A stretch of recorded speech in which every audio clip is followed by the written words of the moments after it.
Game on.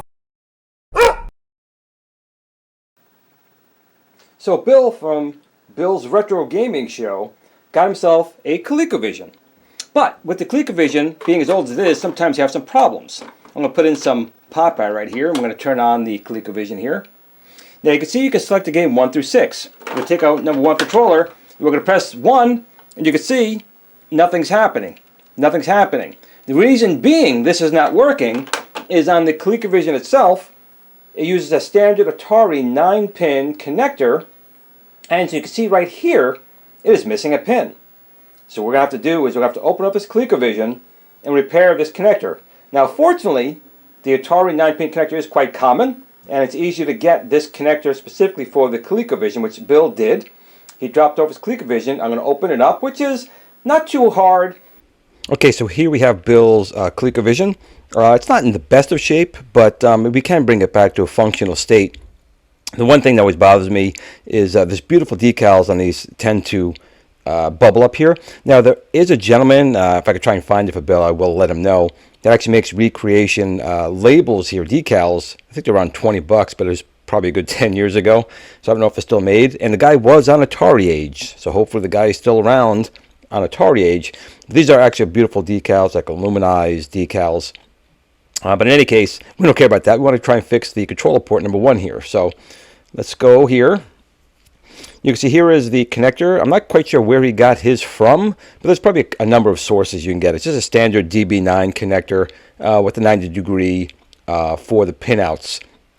But this is a standard connector that was used back, in the Atari days, used in lots of systems, including the Intellivision version 2, obviously the Colecovision, the Magnavox Odyssey, the second generation, Odyssey 2, second generation, used it. It's a quite common connector, Sega Genesis, Sega Master System. I can go on and on and on, but it's a very common connector.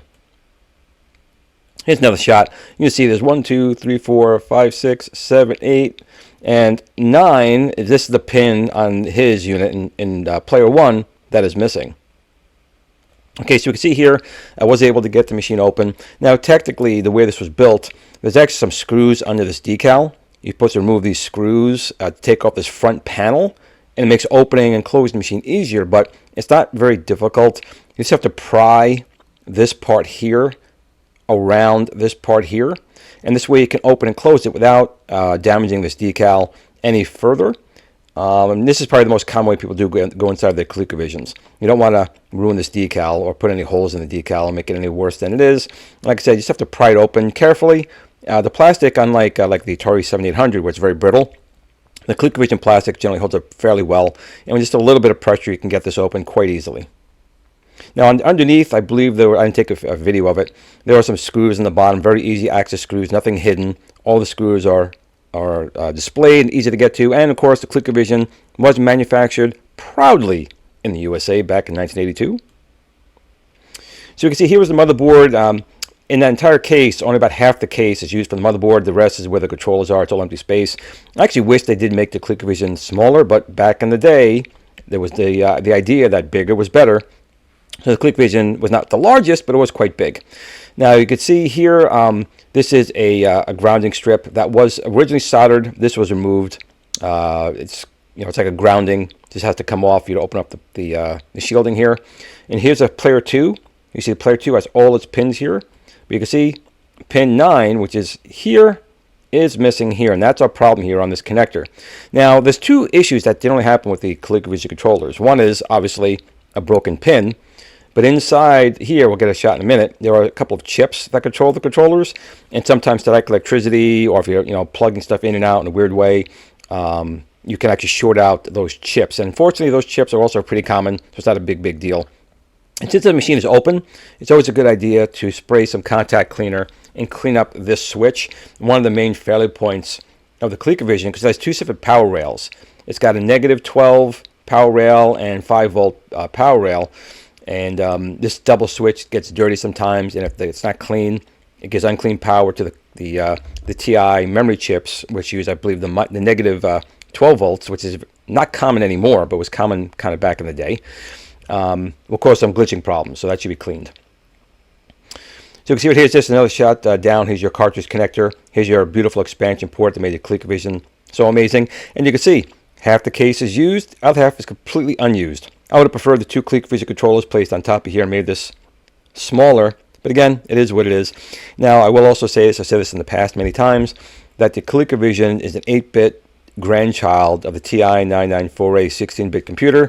The graphics and sound chips, the memory architecture, all came from the TI computer, but they went with an 8-bit CPU versus a 16-bit CPU that was in the TI. And of course, the TI was the very first 16-bit home computer, but the chips lived on here in the Colecovision. So once you take off the shielding, there were just two screws that held in. If I go back for a second, I don't know if I got a shot of that. There's a screw, where is it?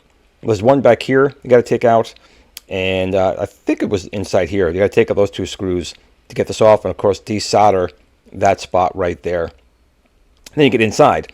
Now you can see right here, here are the two chips that could potentially go bad. So if your ports look fine and the traces are fine, probably one of these chips went bad. And these are all surface soldered, so you have to desolder them. Now in the Colecovision, you do have to be quite careful.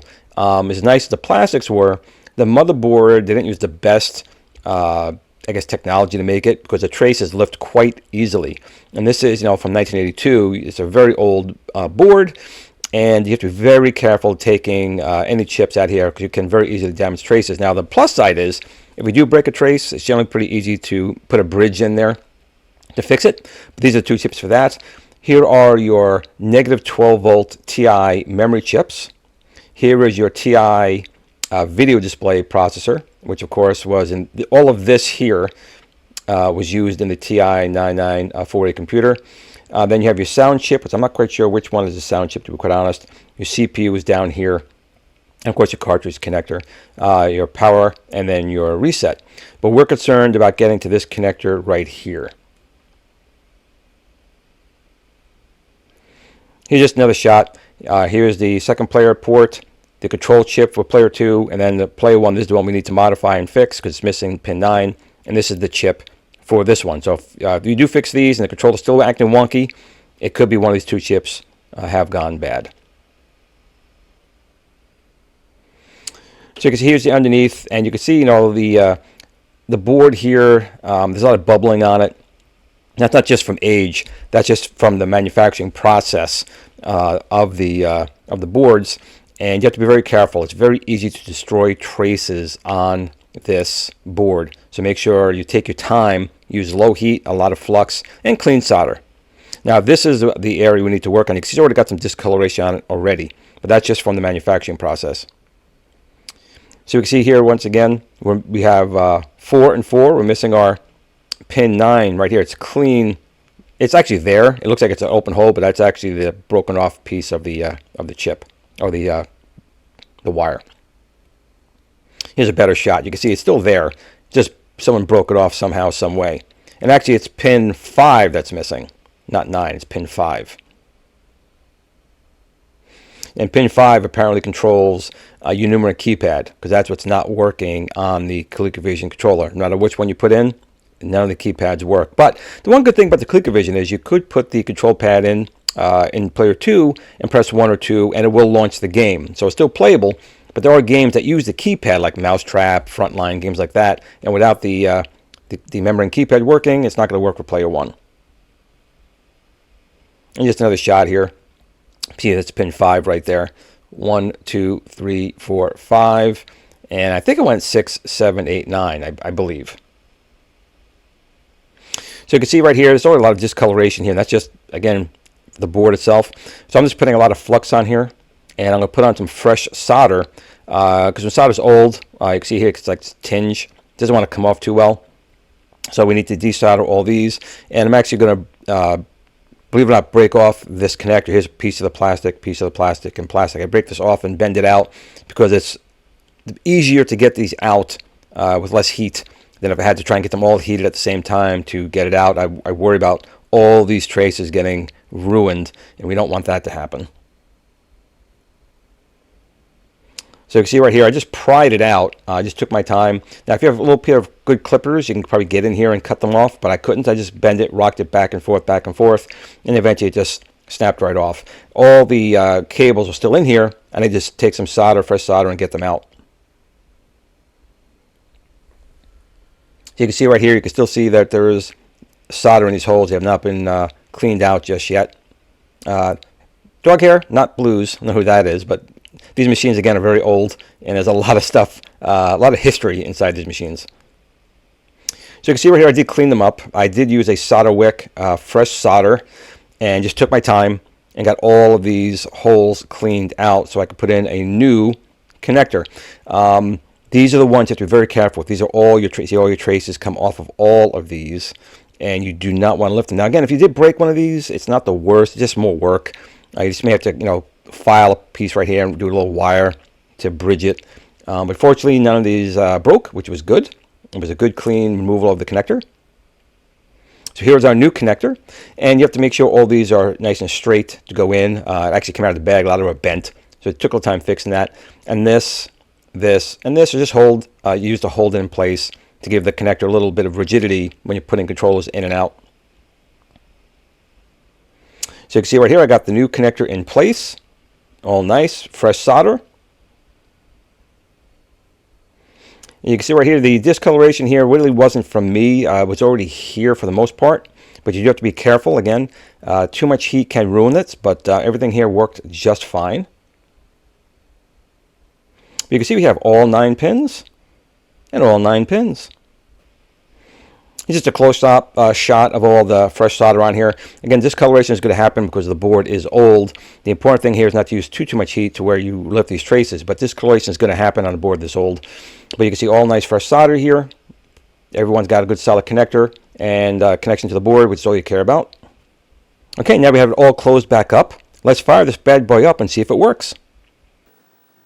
And we have right here, here is the Colecovision now with the new DB9 port in here. Now, the one funny thing about the Colecovision is you can sometimes use the Player 2 controller to do the buttons, but you want to have both working, right? So let's turn this thing on. Here's Popeye. Here's the controller now here, and let's see if we can press number 1. Why, look at that! We have some working buttons.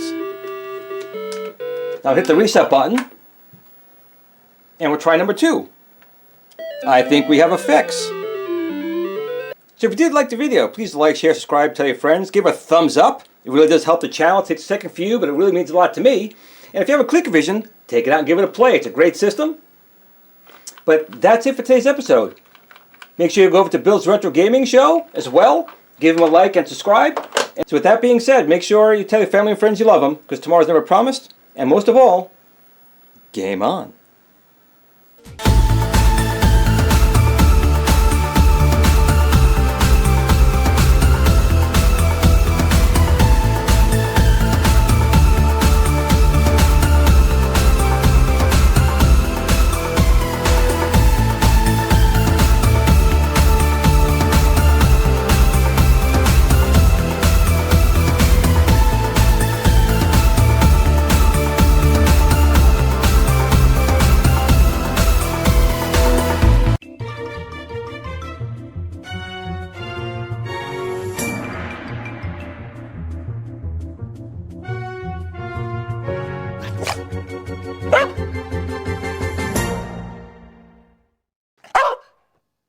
Game on.